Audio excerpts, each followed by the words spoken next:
Assalamualaikum warahmatullahi wabarakatuh. Perkenalkan, nama saya Desi Natalia dari kelas lanjutan 2020 dengan NIM 20070092. Terima kasih kepada Ibu dosen pengampu mata kuliah Psikologi Perkembangan Belajar Anak Usia Dini, yaitu Ibu Chandra Asri Windarsi, SHMPD, yang telah mengizinkan saya untuk mempresentasikan materi hari ini. Materi yang akan saya angkat hari ini adalah lato-lato. Nah, bunda-bunda dan teman-teman semuanya, setelah ramai menjadi perbincangan di dunia maya dan di dunia nyata, permainan ini memang sangat digemari oleh seluruh generasi, dari mulai bayi, balita, sampai dengan orang dewasa. Dan cerita tentang lato-lato ini kini menjadi viral di mana-mana. Itu, yuk kita bahas sebenarnya apa sih lato-lato? Apa sih yang jadi masalah dari lato-lato? Bagaimana manfaatnya? Bagaimana problem solvingnya? Dan treatment untuk menghadapi permainan lato-lato yang sedang viral ini. Yuk kita lanjut ke slide berikutnya. Menurut Wikipedia, lato-lato itu adalah sebuah permainan berupa dua buah bola plastik yang padat dan permukaan halus, lalu diikat dengan sebuah tali, lalu disimpan di tangan atau di jari tengah. Lalu cara bermainnya itu dia harus mengangkat bola-bola itu dan menjadi sebuah lingkaran nantinya. Ini jadi sebuah permainan ketangkasan menurut Wikipedia. Nah, teman-teman perlu tahu bahwa bahan dari bola ini adalah bolanya itu dari plastik. Bolanya dari plastik, jadi memang sangat keras. Lalu talinya juga biasanya dari tali nilon dan cincinnya juga dari plastik. Nama lain dari lato-lato ini ada juga yang menyebutkan ete-ete, ada tek-tek, ada kelotokan, ada kato-kato, ada juga nok-nok, ada toki-toki, tok-tak, dan lain sebagainya. Dan teman-teman perlu tahu bahwa berdasarkan Wikipedia juga, penemu dari permainan lato-lato ini adalah Scott Lee Marvin Glass dari Amerika. Oke, sekarang kita akan masuk ke sejarah lato-lato. Jadi berdasarkan beberapa artikel, banyak versi dari lahirnya lato-lato ini. Termasuk salah satunya adalah lato-lato ini dikaitkan mirip dengan bolas, yaitu alat atau senjata berburu yang digunakan oleh para gaucho di Amerika Selatan untuk berburu binatang, dan ini juga dilakukan untuk menangkap orang dengan menggunakan alat yang mirip lato-lato ini. Lebih maju ke depan, ternyata lato-lato ini muncul ada di pertama kali itu yaitu di Amerika, dan ini tuh ditemukan juga atau dibuat oleh seorang penemu mainan, dan dia juga adalah seorang pengusaha sukses, pengusaha mainan. Dia membuat lato-lato, namun dia buat menggunakan bahan kaca. Jadi si bolanya itu terbuat dari kaca tempered.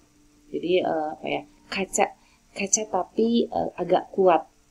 Namun ternyata sifatnya yang gampang pecah ini dan serpihannya juga bisa menimbulkan cedera parah, dan itu juga memang ternyata sudah ada kasus sebelumnya di tahun 1970 itu. Makanya dari pihak FDA di sana di Amerika memberikan peringatan dan melarang penjualan permainan lato-lato di negaranya, walaupun memang di sana juga sempat viral. Viralnya lato-lato di Amerika sana sama dengan viralnya di Indonesia sekarang ini, di mana-mana kita mendengar suara lato-lato. Nah, teman-teman, lato-lato itu ada di semesta ini mulai dari tahun 1960 sampai dengan 1970. Awal mulanya berasal dari Amerika dan Britania Raya. Nah, lato-lato masuk ke Indonesia itu tepatnya pada tahun 1970-an. Nah, ini dan masuknya itu pertama kali ke Sulawesi Utara ternyata. Dalam bahasa Makassar, yaitu namanya lato-lato atau letuk-letuk atau ketuk-ketuk. Nah, teman-teman, sejalan dengan waktu, ternyata lato-lato dari mulai di Indonesia khususnya dari mulai 1970-an, lato-lato mengalami modifikasi. Terdapat banyak sekali ternyata jenis lato-lato, ya tidak seperti yang kita tahu hanya satu itu saja. Ternyata ada kurang lebih 7 jenis lato-lato. Yang pertama itu lato-lato biasa yang sering kita lihat, yang dipegang oleh anak-anak, dia polos, cuma tali, cincin, dan bola. Nah, yang kedua itu ada jenis jumbo. Dilihat di layar, dan di kiri atas itu memang dia terbuat dari karet, jadi aman, bisa digunakan oleh semua usia. Jadi untuk permainan keseimbangan dan kesenangan. Yang ketiga yaitu jenis fosfor. Lato-lato ini bisa mengeluarkan cahaya, jadi lebih menarik lah kelihatannya. Lalu ada juga jenis LED. Jadi di dalamnya lato-lato itu dia ada semacam seperti telur kosong. Di dalamnya diisi oleh baterai dan alat yang pada saat diketuk dia akan bercahaya. Lalu ada juga jenis pakujut nok-nok. Nah, ini adalah lato-lato yang diperkenalkan oleh Gubernur Jawa Barat, yaitu Ridwan Kamil. Karena kenapa disebut pakujut? Karena bolanya tuh ternyata ada 4. Jadi kalau misalnya untuk yang belum mahir ya jadinya pagujut kalau dalam bahasa Sunda, jadinya acak-acakan gitu. Nah, yang selanjutnya yaitu jenis metik. Nah, ini adalah lato-lato khusus untuk batita dan balita. Jadi insya Allah aman dalam penggunaannya. Memang tapi tetap harus dalam pengawasan. Lalu ada juga yang ketujuh yaitu jenis karakter. Nah, ini adalah mulai bertambah inovasinya, di mana lato-lato ini tidak hanya bulat tapi dia agak tajam ke atas, tapi ada gambar. Nah, ini adalah jenis-jenis dari lato-lato. Makin menarik ya, Bun? Oke, selanjutnya apa sih yang jadi permasalahan dari lato-lato ini? Teman-teman perlu tahu bahwa dengan adanya lato-lato sebenarnya bisa mengalihkan perhatian anak. Namun ternyata lato-lato juga memiliki bahaya yang dimunculkan. Baik itu adalah bahaya terhadap diri sendiri maupun terhadap lingkungan. Dan ini ada kaitannya dengan, data WIAR Sosial menyebutkan Indonesia merupakan negara ketiga dengan pemain game online terbanyak di dunia mencapai 94,5%. Banyak sekali. Dan ini juga ada kaitan dengan orang tua khawatir anak-anak mereka akan terjebak kecanduan game online. Apa sih kaitannya dengan yang saya sebutkan tadi, game online, kekhawatiran? Ini nanti akan kami bahas di depan. Nah, teman-teman, bahaya dari lato-lato sendiri bisa kita lihat bahwa ternyata pada saat kita memainkan lato-lato, apabila kita tidak hati-hati, dia akan mengalami cedera tangan. Jadi bolanya itu dia akan mengenai tangan dan biasanya dia akan bengkak biru biasanya. Lalu kalau misalnya juga tidak hati-hati atau terlalu dekat dengan kepala, dia akan cedera kepala, kebentur oleh bola-bolanya.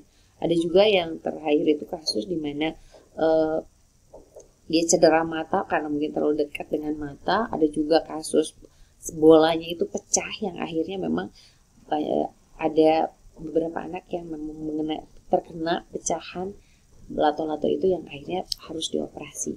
Sangat berbahaya memang. Dan bahaya untuk lingkungan adalah kebisingan, tok-tak dan juga ketidaknyamanan. Juga akan mengganggu konsentrasi orang-orang yang ada di lingkungannya. Apakah dia sedang sakit atau dia sedang bekerja, itu akan mengganggu kenyamanan yang ada di lingkungan. Kan perlu kita tahu bahwa apapun yang ada di semesta ini, apapun yang ada di dunia ini pasti memiliki resiko. Termasuk semua mainan-mainan yang kita punya untuk anak-anak kita pasti ada resikonya. Apakah itu terlalu kecil, apa itu terlalu berbahaya, apa itu terlalu dewasa atau terlalu muda atau terlalu, semua pasti ada resikonya, termasuk dengan permainan lato-lato. Nah, untuk menghadapi permainan lato-lato ini mungkin kita tidak harus memikirkan hal yang negatif saja, tapi yuk kita pikirkan bersama bagaimana sih sebenarnya lato-lato ini menjadi hal yang positif. Kita membutuhkan problem solving di sini. Bagaimana menghadapi lato-lato ini dengan baik? Yang pertama adalah wajib menyikapi hal ini dengan baik. Jadi terima. Kita harus bisa menerima bahwa ini adalah permainan baru yang satu, dia disukai oleh anak-anak. Dua, dia sebenarnya ada manfaatnya. Dengan bermain lato itu pasti akan ada manfaatnya. Dan ini pun bisa jadi momen untuk memanfaatkan dan mengembalikan permainan tradisional yang telah lama hilang. Jadi dengan adanya lato-lato itu kan sebenarnya sebuah permainan tradisional. Kita bisa memasukkan permainan-permainan lain di situ, permainan-permainan tradisional yang lain yang bisa kita kenalkan lagi pada anak-anak. Lalu selanjutnya juga pada saat anak-anak sedang bermain lato-lato, arahkan agar permainan itu tidak membahayakan dirinya. Lalu untuk sebuah, kalau misalnya di lembaga tuh bisa memfasilitasi lato-lato dan permainan tradisional untuk mengisi waktu. Kalau misalnya anak ada di lembaga, berarti mengisi waktu selama di lembaga. Nah, lebih lanjutnya kita membuat sebuah tutorial atau modul mengenai lato-lato. Keren ya kalau dibuat, kita coba. Lalu menyusun strategi digital agar permainan tradisional lain itu bisa lebih viral dari lato-lato. Jadi setelah lato-lato kita arahkan, lalu yuk kata permainan lain kita majukan. Itu adalah problem solving yang terpikirkan dan harus kita pikirkan ke depan. Lato-lato sebenarnya ada manfaatnya nggak sih? Banyak. Mari kita saksikan, mari kita bahas mengenai manfaat dari lato-lato. Pertama, nah ini ada kaitan dengan slide yang sebelumnya, yaitu 94,5% adalah pengguna gawai atau pengguna gadget. Anak-anak banyak. Yang pertama yaitu mengurangi intensitas bermain gawai. Jadi pada saat anak bermain lato-lato, anak minimal mengurangi screen gawai. Bermanfaat? Sangat bermanfaat. Yang kedua, memiliki waktu dan dorongan untuk berkomunikasi mengenai permainannya.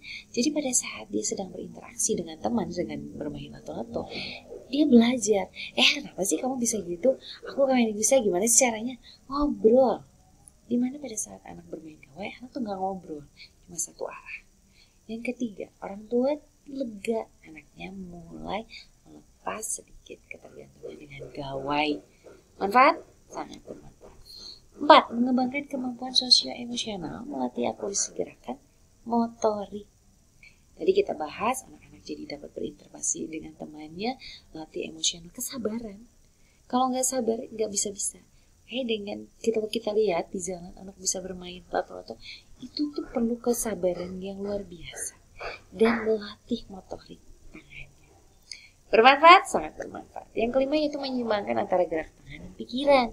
Kalau tangan dan pikiran gak nyambung, dia gak akan bermain, dia akan bisa. Jadi, lato-lato itu akan melatih motorik. Selanjutnya itu melatih konsentrasi dan fokus. Ini juga dibutuhkan konsentrasi. Kalau misalnya sudah bisa, dia bisa sambil ngobrol, karena sebenarnya dia sudah paham. Psikologinya dia sudah paham, dia bisa menyeimbangkan antara kehidupan luar sama pribadinya. Yang ketujuh yaitu merangsang fungsi kognitif dalam menilai mengatur arah kedua bola agar menghasilkan birat. Pada saat kita bermain lato-lato, itu kan membangunnya gimana caranya biar bisa, gimana ya caranya biar bunyinya keras, gimana caranya biar bisa naik ke atas. Itu yang terjadi. Yang kedelapan, lato-lato adalah bagian dari dunia bermain dan belajar anak, dan itu bisa menjadi media pembelajaran bagi siswa. Yuk guru-guru, tentu yuk arahkan permainan viral ini menjadi permainan yang sangat bermanfaat. Teman, tadi kan kita sudah membahas mengenai manfaat sebenarnya dari permainan lato-lato. Ibarat nih kalau misalnya kita hujan, kita perlu payung. Payungnya ini adalah alat. Nah, tapi bagaimana caranya? Ya harus ditutupin. Nah, teman-teman, treatment dalam menghadapi permainan lato-lato ini, menurut Agung Irende, dosen psikologi Universitas Jambi, pengurus HIMSI juga di wilayah Jambi, dia memberi sebuah saran bahwa yuk dengan permainan lato-lato ini kita bisa membuat sebuah program di dalam sebuah lembaga, kalau memang ini sebuah lembaga, mengajar anak-anak dengan bermain lato-lato, membuat stand biar anak-anak juga semangat, dan memang di sebuah waktu yang tepat, tidak pada saat pembelajaran. Dan juga memang tambahkan dengan permainan-permainan tradisional lainnya, jadi tidak hanya lato-lato. Yang kedua yaitu lomba. Adakan lomba dengan permainan ini. Jadi anak merasa dihargai dengan kesukaannya atau dengan hobinya. Dan ini akan menjadi penyemangat anak-anak dengan permainan lato-lato. Yang ketiga yaitu memberikan kesempatan siswa bermain pada waktu istirahat. Nah, pada saat di sebuah lembaga, anak-anak pada saat istirahat, misalnya contohnya setiap hari Rabu boleh main lato-lato, silakan, tapi hanya pada saat istirahat saja. Nah, ini memang sebuah peraturan yang harus dilaksanakan bersama. Yang keempat yaitu mengemas jadi permainan yang sederhana dan terjangkau serta mengkampanyekan dengan melibatkan influencer dan tokoh publik. Nah, ini juga penting kan di zaman era media sosial sekarang, hal yang seperti itu bisa cepat menjadi viral. Nah, tambahkan juga dengan permainan-permainan yang lain gitu. Jadi tidak hanya lato-lato. Yuk teman-teman semuanya bantu giring semua hal-hal yang baik dari lato-lato ini agar bisa menjadi permainan yang bisa membawa anak menjadi lebih baik. Oke, di akhir kesimpulan dari apa yang sudah saya bahas di sini mengenai lato-lato. Lato-lato adalah sebuah permainan yang ada di semesta ini. Dan yang pastinya setelah tadi saya bahas bahwa setiap apapun yang ada di dunia ini pasti memiliki resiko. Dan kita tidak boleh mengkambing hitamkan sesuatu dan tanpa kita mau menelaah, kita mau mengupas sebenarnya apa di balik hal ini. Apa sih sebenarnya hal baik dari permainan lato-lato ini? Sebaiknya kita sebagai orang dewasa mampu berpikir bijak dalam menghadapi hal ini. Diperlukan sebuah pemikiran, perencanaan, problem solving, lalu treatment untuk menyelesaikan permasalahan yang mungkin muncul dari permainan lato-lato ini. Dan jadikanlah tren lato-lato ini menjadi hal yang penting yang dapat kita arahkan, anak-anak bisa kita arahkan ke arah yang lebih baik, dan anak-anak pun bisa berpikir positif dari apa yang sudah kita rencanakan. Demikian kesimpulan yang bisa saya sampaikan. Terima kasih kepada Bunda Chandra atas waktunya dan kesempatannya agar saya dapat mempresentasikan materi saya. Terima kasih banyak. Wassalamualaikum warahmatullahi wabarakatuh.